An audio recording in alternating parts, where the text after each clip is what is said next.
Bir tərəfdən verilməyə xeyir. çünki niyə sual vermək olmur? Hükümlərimiz var. Bəli, ona görə ki, bütövlükdə, yəni həm də əsas vasitə tərəf olmur axı. Bəli. Deməli bu hissə, birinci hissədə bunlar idi. İndi bir də mətnlər də vermişdim, mətn tapşırıqları. Onları işləmisiniz? İşləmişəm. Mən şəkil çəkib atacaqdım, o da bağlıydı.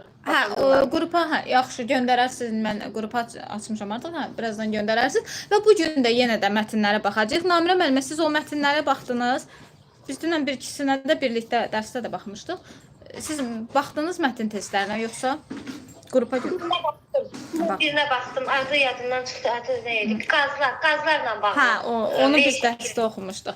İndi yenə də mətn testinə baxacağıq.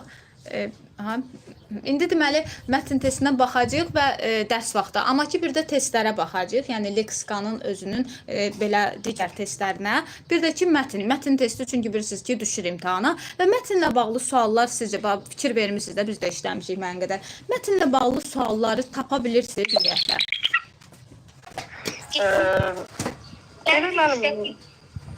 Bəli, məntiqi istəyir. Birincisi oldu ki, tapa bilmədim. Bir dənə deyir ki, məcazi mənada qara sözlə verilmişin hansı məcazi mənadaydı? Nəsə baxıya bir şey var idi. Məcazi mənada bu cür birinin yazısı sonra davamını tapa bilmədim. Hansıydı? Məcazi mənada. Nəsə belə bir şey var idi. Yəni belə deyək də mətn testlərində ideyanı tapmaq tələb olunur. Sonra məsələn mətndə hansı suala cavab yoxdur. Adətən belə suallar. Məsələn mətndə həqiqi və məcazi mənada işlənən sözlər tapın. Yəni bu cür suallar üçün ümumiyyətlə mətn testlərini tapmaq, yəni belə deyim, məsələn mənim üçün asan o gəlir. Yəni orada 2 dənə belə deyim, 2 dəfə oxumaq, məsələn imtahanda, yəni 2 dəfə ən azı 2 dəfə oxumalısınız. Çünki bir dəfə oxuyanda diqqətdən nəsə yayına bilər. Amma 2 dəfə oxuyanda artıq sən onu tam belə başa düşmürsən. Amma təbii ki, mətni oxumağa dediyim kimi də çox vaxt ayırmayın. Qısa bir müddətdə tam onu başa düşməyə çalışın. Ondan sonra tam başa düşəndən sonra o testləri işləyirsiniz. İndi yenə işləyəcək, baxacaq mətn testlərinə. Amma mətn testləri işləməmişdən öncə leksika 2-ci hissəni izah eləyim. Ondan sonra bugün leksikanı bitiririk və leksikanın testlərinə də baxacağıq. Sonra da dediyim kimi mətn testləri. Və leksika 2-ci hissədə biz nədən danışacağıq? Təkmənalı və çoxmənalı sözlər, amonimlərdir, sinonimlər, antonimlər məsələsi və bunlardan danışacağıq. Deməli, elə gəlin təkmənalı və çoxmənalı söz nə deməkdir? Bunları qeyd edin. Özünüz nə bilirsiniz, əvvəlcə onu soruşun. Namirə müəllimə, ümumiyyətlə təkmənalı və çoxmənalı sözlər nədir? Amonimlər, sinonimlər, antonimlər, biraz bunlar haqqında məlumat verin.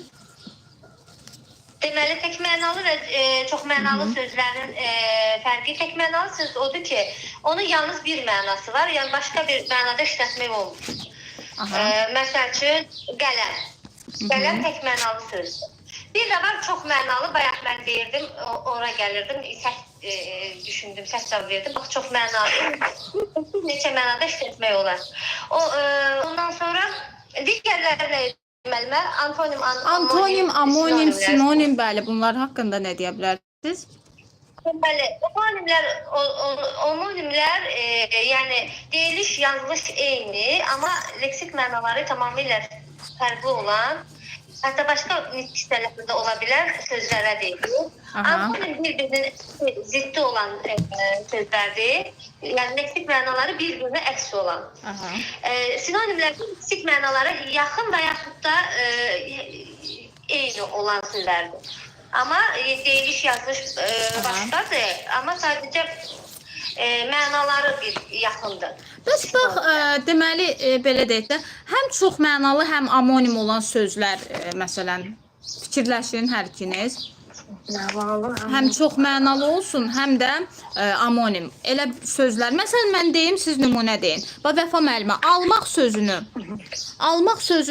məsələn, çox mənalı söz kimi, yəni al sözünü, al da, al. Bu al sözünü belə deyək də, amonim kimi əvvəlcə deyin, al sözünü. Al sözü, amonim, yəni deyiliş, yazılış eyni. Deyiliş, yazılış eyni, mənalar fərqli. Al qırmızı biri var, müəllim. Belə demək olar da. Biri var al qırmızı rəng mənasında, biri var nəysə almaq. Deməli, tamamilə doğru. Biri var ki, məsələn, nəysə almaq, kitabı al, misal üçün. Bir də var ki, paltarı al rəngdədir, al qırmızıdır. Sonra daş, misal at sözünü deyək də, at sözün yenə amonim kimi, Vəfa müəllimə siz deyin, at sözünü. Biri var nəysə atmaq, feil mənasında, at nəysə